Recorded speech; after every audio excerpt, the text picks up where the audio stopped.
Hey everybody, it's Ron from Pick Dawgz. This is Ron's Bank Shop Breakdown. We're going to go over 5 college basketball games for Tuesday, February 28th, 2023. Now, if you like what you see, make sure to give this video a big thumbs up and subscribe to our channel. Don't forget to put your college basketball picks in the comment section below. And if you're looking for my best bets, including my $15 Bank Shop best bet, you can find those at the Premium Picks tab at pickdawgz.com. Alrighty, let's get into it. Here are the games for Tuesday in college hoops.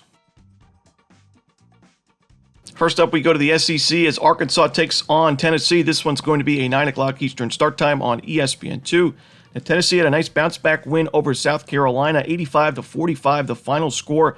That means Tennessee beat South Carolina by a combined 83 points. When you look at those first two games of the only two games of the season series, 85-42 in the first meeting, 85-45 in the next one. So I guess you could say Tennessee matches up pretty well with South Carolina, but I think they match up well with Arkansas in this game as well. As Tennessee, they've struggled in their road games. You look at their last 4 true road games. Florida, Vanderbilt, Kentucky, Texas A&M, all losses, and a good amount of double-digit losses in that stretch as well. But when you look at the last few home games, yes, they lost to Missouri, but they blew out South Carolina, like I mentioned. They beat Alabama, one of the best teams in the country. They beat Texas, another top 10 team in KenPom. They beat Auburn. So this team is playing so much better on its home court.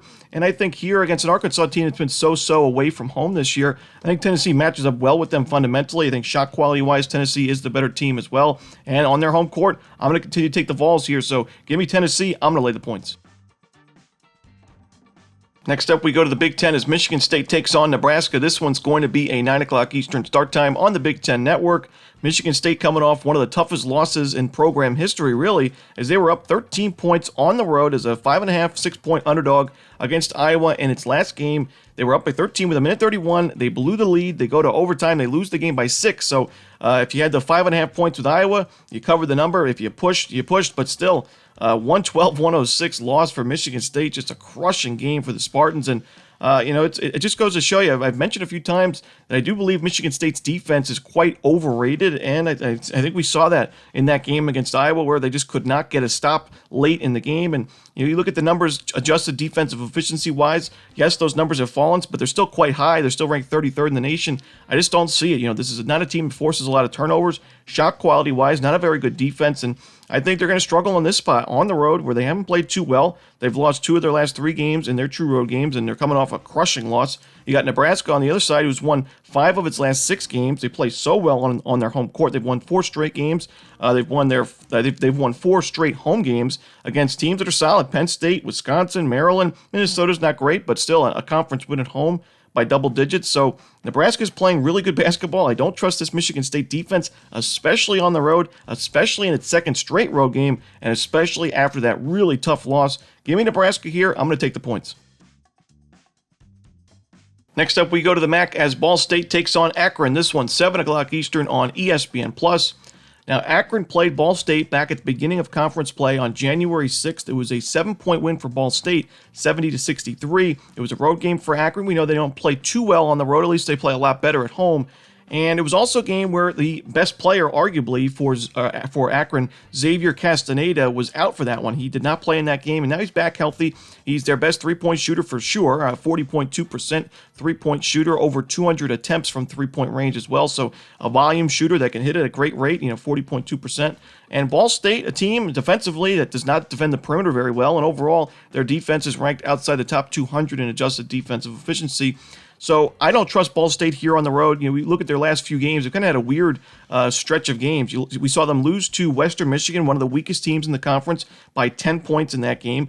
Then they go back and beat one of the best teams in the conference in Kent State, 82-70, so a double-digit win over a top 100 KenPom team. But then on Saturday, they go back on the road and they lose to another one of the weaker teams in the MAC in Eastern Michigan. So this tells me Ball State's not playing well on the road, no matter who they're playing against. Now you're playing in one of the toughest home court environments in the conference against a very healthy Akron team that's ready to go, try to get that revenge win. I think the Zips win this game and cover the number in the end. So give me Akron. I'm going to lay the points. Next up, we go to the SEC as Florida takes on Georgia. This one's going to be a 7 o'clock Eastern start time on SEC Network. 2 teams that had really disappointing ends to the regular season. Georgia at one point was 13-4 overall. They were 3-1 in conference play. They had beaten Auburn. They beat Mississippi State. Now they've lost 6 of 8, and they've lost 3 straight games as well. And they've gotten blown out in all 3 of those losses recently to Bama, Arkansas, and Missouri. Florida, they had a nice upset win over Tennessee on the February 1st, but after that win, they were certainly in the bubble conversation. They lost 3 straight games after that. Then they lose Colin Castleton for the rest of the season. They've lost 3 more games now to Arkansas, Kentucky, and Vandy, giving up 80-plus points in each of those games. Their defense is certainly missing Colin Castleton quite a bit. They're struggling to defend the paint. They're struggling to defend the perimeter. And even though Georgia's not a very good shooting team, I still think Mike White, against his former team, will be able to put together a good enough product to win this game on senior night. I think Georgia is the better team right now because of Castleton being out. I think they take advantage of it. They covered the number in the first meeting against Florida in a pretty close game. And I think Georgia wins this game and covers the number in the end. So give me the Bulldogs. I'm going to take the points. And the final game we're going to talk about for Tuesday's card in college basketball, it'll be in the Carrier Dome as Georgia Tech takes on Syracuse. This one's 7 o'clock Eastern on ACC Network. You know what you're getting defensively from Syracuse. Their 2-3 zone that Jim Boeheim has used for years. And we saw it struggle against Pittsburgh because Pittsburgh was able to get those 18 offensive rebounds, make 3-pointers at a 39% rate, and make 16 of those 3-pointers. That's all you need against Syracuse. And even if the Orange have a really good offensive performance like they did, they scored 82 points. They shot 56% from 3.